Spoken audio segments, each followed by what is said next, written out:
Hello everyone, welcome to my YouTube channel. तो आज मैं आपके लिए ईवीएस के प्रश्न लेकर के आई हूँ। ईवीएस की प्रैक्टिस करेंगे हम और पूरे 30 प्रश्न हैं आपके। वीडियो को लास्ट तक अवश्य देखना। निम्नलिखित में से कौन सा पर्यावरण अध्ययन का थीम नहीं है?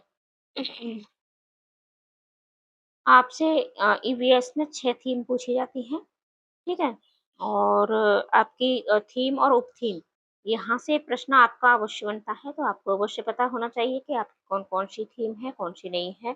और प्रश्न इस तरीके से घुमा कर के पूछे जाते हैं। अब इसमें आपसे पूछा है कि यानी इन चारों में से एक है वो आपकी थीम नहीं है। तो राइट आंसर है आपका कार्य और खेल, ठीक है? एनसीईआरटा एनसीईआरटी द्वारा प्रमाणित स्तर पर ईवीएस के सिलेबस को 6 मुख्य थीमों में बाँटा गया है। इसमें आपका परिवार और मित्र, भोजन, जल, आवास, यात्रा, हम जो चीज़ें बनाते हैं और करते हैं, ठीक है? कार्य और खेल मुख्य थीम न होकर के परिवार और मित्र थीम की एक उप थीम है। ठीक है? आपको थीम और उप थीम अवश्य पता होना चाहिए। अगला प्रश्न है, राजस्थानी ओक नामक वृक्ष के बारे में सही कथन चुनिए। देखो प्रश्न आपके इसी तरीके से बड़े-बड़े पूछे जाते हैं। प्रश्नों को पढ़ने में बहुत ज़्यादा टाइम लगता है, तो आप ज़्यादा से ज़्यादा प्रैक्टिस करिए और प्रैक्टिस करने के साथ-साथ आपको पता होना चाहिए एक-एक लाइन।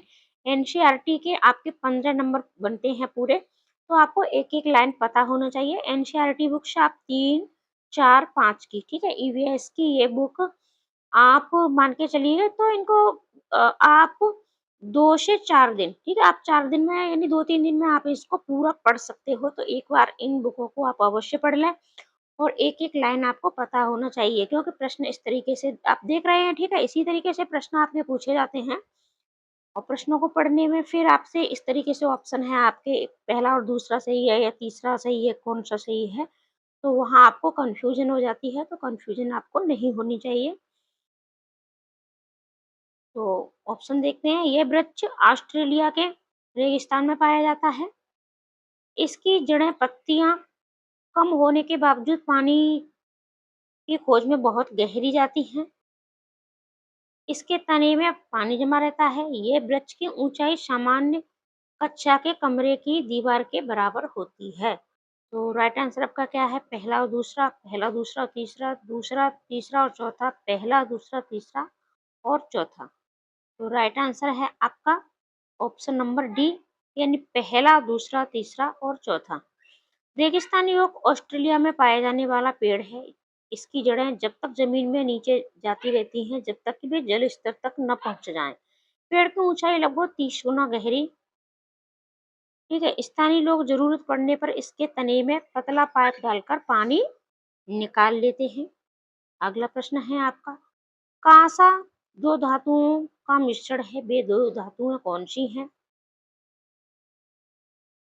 तामा और जस्ता, तामा और टिन, एल्युमिनियम और तामा, लोहा और तामा। तो राइट आंसर है आपका तामा और टिन, ऑप्शन नंबर बी। कुड़ुकू कहाँ के लोगों की बोलचाल की भाषा है? तो राइट आंसर है आपका झारखंड।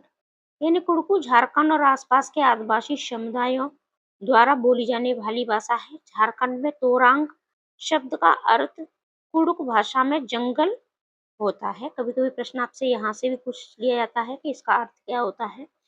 हाथियों के झुंड के विषय में कौन-सा कथन सही है? झुंड में केवल हथनियाँ और 14-15 वर्ष के बच्चे ही रहते हैं। झुंड की सबसे बुजुर्ग हथनी ही पूरे झुंड की नेता होती है।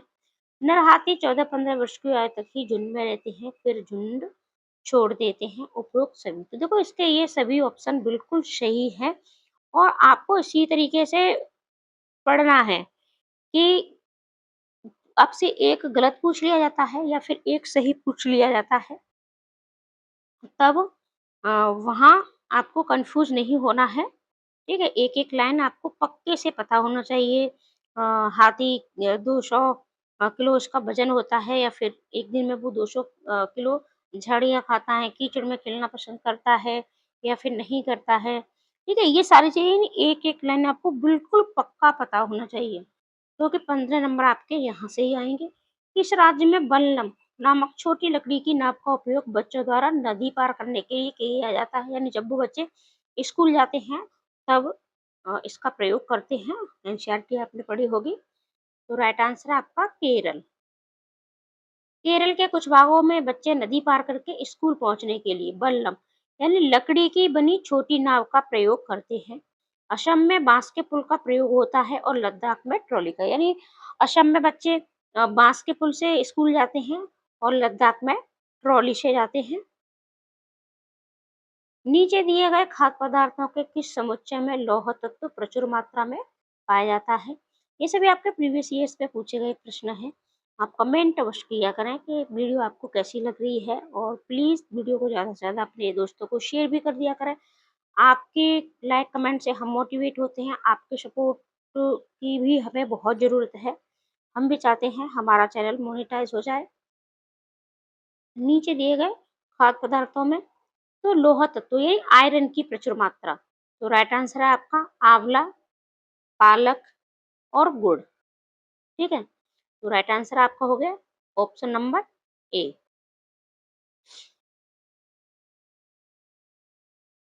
अगला प्रश्न है, घटपर्डी पौधा के संबंध में सही कथन चुनिए। ये केवल भारत के राजस्थान में पाया जाता है। ये कीड़े मकोड़ों, मेंढकों और चूहों को चालाकी से फंसाकर खा जाता है।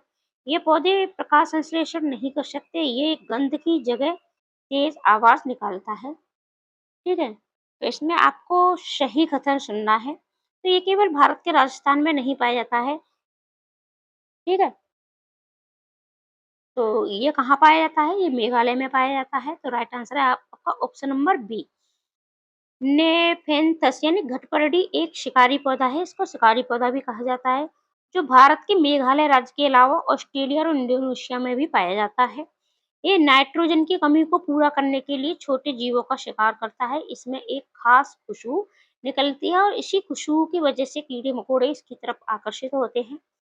चिराव नाच कहाँ के लोग करते हैं? तो राइट आंसर है आपका मिजोरम। ठीक है, राइट आंसर आपका मिजोरम। चिराव मिजोरम का एक पारंपरिक लोक नृत्य है, जिसमें जमीन पर बांस की डंडियों डंडियों को लेकर जोड़े में लोग आमने सामने बैठते हैं और ताल पर नाचते हैं। ये फसल कटने के अवसर पर किया जाता है।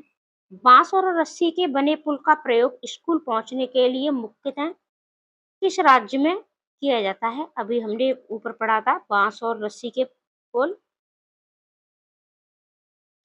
राइट आंसर आपका असम।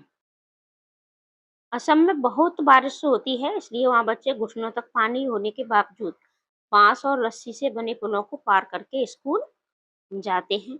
अगला प्रश्न है आपका, स्लॉथ के बारे में सही कथन चुनिए। ये भालू जैसा दिखता है और दिन के लगभग 17 घंटे पेड़ की शाखा से उल्टे लटक कर सोता है। ये जिस पेड़ पर रहता है उसी की पत्तियां खाता है। ये भी आपका सही है। इसका जीवन काल लगभग 40 वर्ष होता है और ये पूरे जीवन में लगभग 8 पेड़ों पर ही घूमता है। तो उपरोक्त सभी कथन सही है। यानी ये सप्ताह में केवल एक बार सोच के लिए ही पेड़ से नीचे उतरता है। अगला प्रश्न है, पक्षियों में कौन सी प्रजाति झटके से अपनी गर्दन आगे पीछे करती है? तो राइट आंसर आपका मैना है। और आपका जो उल्लू होता है वो अपनी गर्दन को, ठीक है, पूरी पूरी घुमा लेता है पीछे तक। ठीक है, अगला प्रश्न है, नीचे दिए गए किस राज्य के मकान पत्थर और लकड़ी से बने होते हैं जिनकी छतें ढालू होती हैं? तो राइट आंसर है आपका मनाली। ठीक है, ऑप्शन नंबर 3। मनाली में पहाड़ी इलाका होने और अत्यधिक बारिश और बर्फबारी के कारण मकान पत्थर और लकड़ी के बनाए जाते हैं और उनकी छतें कैसी होती हैं? ढालू होती हैं। अगला प्रश्न देखेंगे, नीचे दिए गए किस राज्य में कासावा जमीन के अंदर उगाया जाता है? तो राइट आंसर है आपका केरल। केरल में लोग अपने घर के आंगन में टेपियोका और नारियल उगाते हैं। उबले हुए टेपियोका को नारियल की करी के साथ खाना बहुत पसंद किया जाता है। देखो, आपसे पूछ लिया जाता है कि नारियल के तेल में मछली कहाँ के लोग खाते हैं और लद्दाख के। ठीक है, तो नारियल के वृक्ष आपके केरल में ही ज़्यादा पाए जाते हैं। पर्यावरण अध्ययन की कक्षा में कहानी सुनाना एक प्रभावी शिक्षण रणनीति है, क्योंकि ये आपके खुद पेडागोजी के प्रश्न आ गए।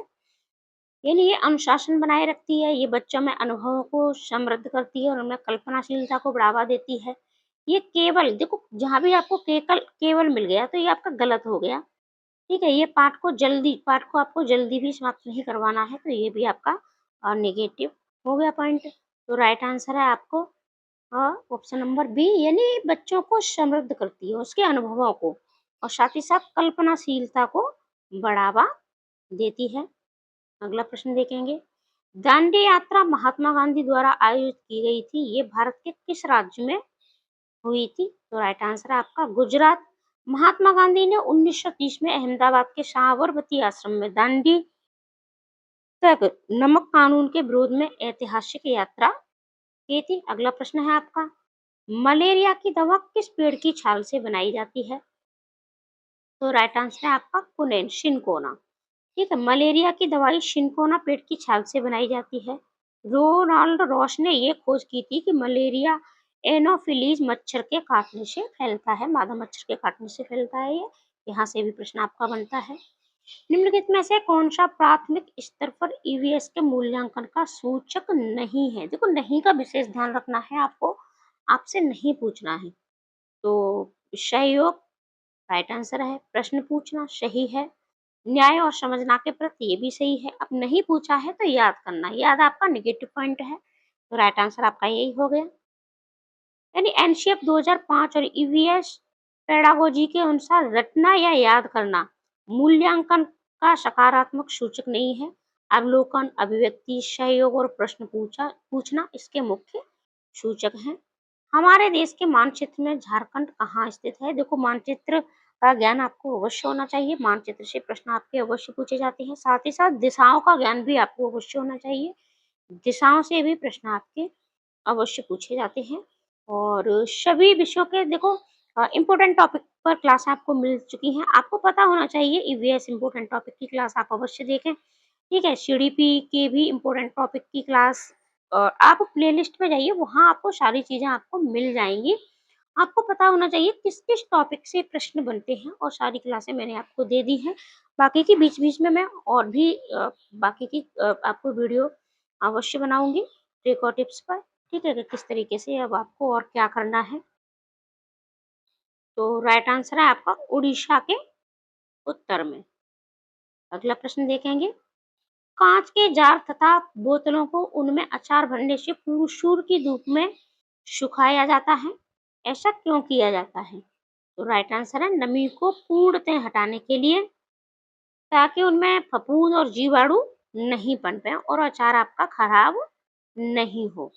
रेहाना अपने परिवार के साथ हैदराबाद जाती है, वहां से 2 साड़ियां खरीदती है जो खास तौर पर वहां की बनाई जाती हैं। वे क्या कहलाती हैं? ठीक है, तो राइट आंसर है आपका पोचमपल्ली और कलमकारी। ठीक है, पोचमपल्ली और कलमकारी। तो ये आपको याद रखना है। देखो, आपका इसमें दूसरा है पोचमपल्ली और कांजीवरम, कलमकारी और चंदेरी, पोचमपल्ली और बनारसी। तो आपको बिल्कुल राइट पता होना चाहिए कि क्या है, तो पोचमपल्ली और कलमकारी। अगला प्रश्न है, ब्रेल लिपि के बारे में सही कथन का चयन कीजिए। इसे मोटे कागज पर उभरे हुए बिंदुओं के रूप में लिखा जाता है, बिल्कुल राइट है आपका। ये लिपि 6 बिंदुओं पर आधारित होती है, ये भी आपका राइट है।